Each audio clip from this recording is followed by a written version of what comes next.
Hello everyone, my name is Sam Dake, and this is my presentation on AP Research. It's a project called The Authenticity of Products Promoted by Health and Fitness Influencers.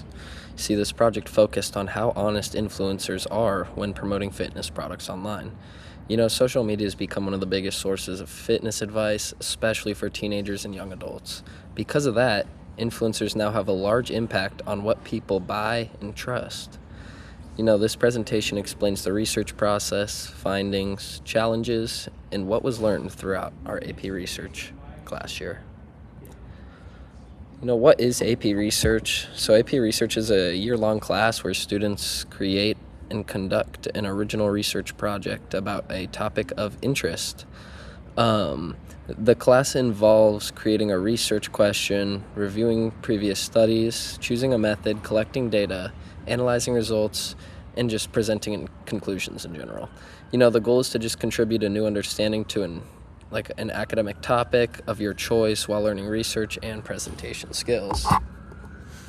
You know, my research topic, it was all about social media fitness and health culture. You know, I was always super interested in fitness and health for these past 4 high school years, and I was really into how these influencers kind of market these products online.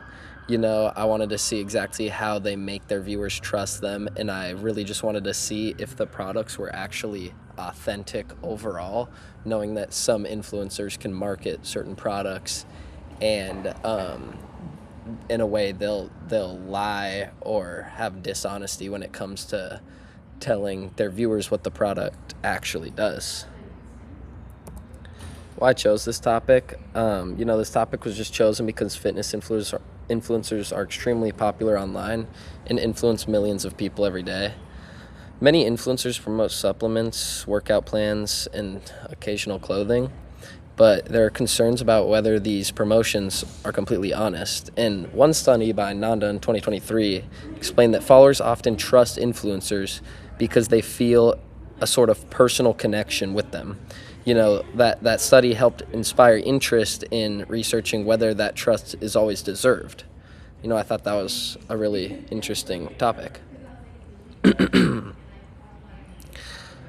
Influential studies, several previous studies helped shape this project. Sinicki in 2024 kind of talked about the growth of YouTube fitness culture. And, it's crazy how much in these past 20 years the YouTube kind of market for products has grown. I mean, so many products are promoted and marketed through YouTube, so I thought that was pretty interesting. Nanda's study focused on audience trust in influencers. It talked about the connection that these influencers give, and sometimes their viewers will kind of think of the influencers like a family type, like because they see them every day, they watch these people every day, and I thought that was very, very interesting. And then finally, the last source, Engel et al. In 2024, talked about the actual health effects on the adolescents that are taking these products that these influencers are marketing out there, and it really just showed it was honestly crazy, the effects that these supplements, the side effects that the influencers that are not talking about. It's crazy. Finding the research gap. The research gap was that previous studies mainly focused on trust, audience behavior, and marketing success, but very few studies directly analyzed whether the influencer promotions were actually authentic, honest, or say like transparent. This project attempted to fill that gap by examining the promotional content itself instead of only studying the audience reactions, which is kind of how I developed my method, which eventually I'll get to. It turns into a content analysis. Developing the method, one challenge during the project was choosing a research method that matched the research question while still being kind of realistic to complete. It's pretty hard to actually buy these products that the influencers are marketing. I'm only in high school. That's a big funding thing that we couldn't get done, but I kind of found my own little way around it. At first, surveys and interviews were considered, but those methods require more participants and more time. And I thought a content analysis became the best choice because it allowed the study to directly examine the influencer promotions online. The study focused on public posts from YouTube and TikTok because these platforms contain a very large amount of fitness-related, kind of sponsored content, lots of influencers on the app. And using a content analysis also just made it easier to compare patterns between influencers and products. So the variables analyzed, the method used in the study was a qualitative and quantitative content analysis. 20 fitness influencers were selected from both YouTube and TikTok combined, and their promotional posts were analyzed using an authenticity scale from 1 to 5. So I kind of gathered up a bunch of variables, and based off of all those variables, I came up with my own judgmental authenticity score, which I thought kind of aligned with the posts or the marketing products. So there's a bunch of variables used. I used, of course, products promoted, views and likes, sponsorship disclosure, positive and negative comments, third-party validation, and promotional language used. Language patterns were also important in the analysis. Posts using exaggerated phrases like, say, must have, like this product must have, or it's going to give you some crazy results, you must buy. I usually gave them a lower authenticity score because the influencers using that promotional language kind of traps these young viewers. And then posts using more balanced or evidence-based language, like actually talking about what's inside of the product, I scored them a little higher, of course. So the research question, the final research question focused on authenticity in influencer promotions. To the exact, it says, to what extent are the products that health and fitness influencers promote authentic? And this question became the main focus of the project.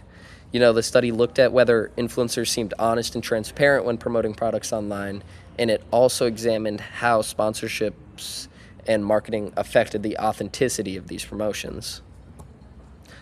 Challenges during research. One challenge was managing a large amount of online content. Another challenge was subjectively, because authenticity scoring, like I said earlier, requires personal judgment. I could obviously get these slightly wrong. They're not down to the T, the exact. So obviously there was some judgment used. And then different influencers use different promotional styles, which made scoring, of course, very difficult. Social media data also constantly changed. Views, likes, and comments continued increasing while the study was taking place. So it's just always going to be an increasing thing. So I could only get data at that one period in time. Time management was another challenge because reviewing posts and organizing data took a lot of planning throughout the project.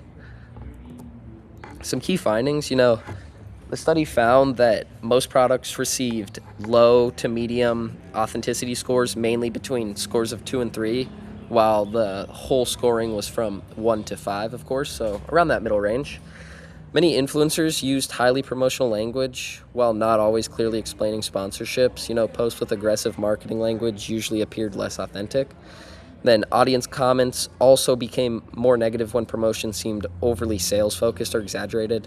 Influencers who used more balanced language and detailed explanations usually received higher authenticity scores. Overall, the findings suggested that money and sponsorships often reduced the honesty of these influencer promotions. Some implications. The study suggests that consumers should think more carefully about sponsored content online instead of automatically trusting these recommendations. They just support the idea that transparency should improve in influencer marketing. Clear sponsorship disclosure and more honest product explanations could help improve trust between these influencers and audiences. This is especially important because teenagers use social media, so we got to make sure we don't trap them trying to get those products.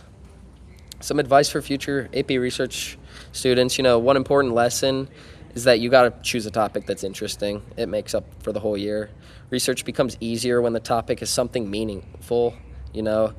It is also just important to keep research realistic and manageable within the school year, staying organized, getting your work done, making sure you don't get far behind on those zeros like me and my friend Preston.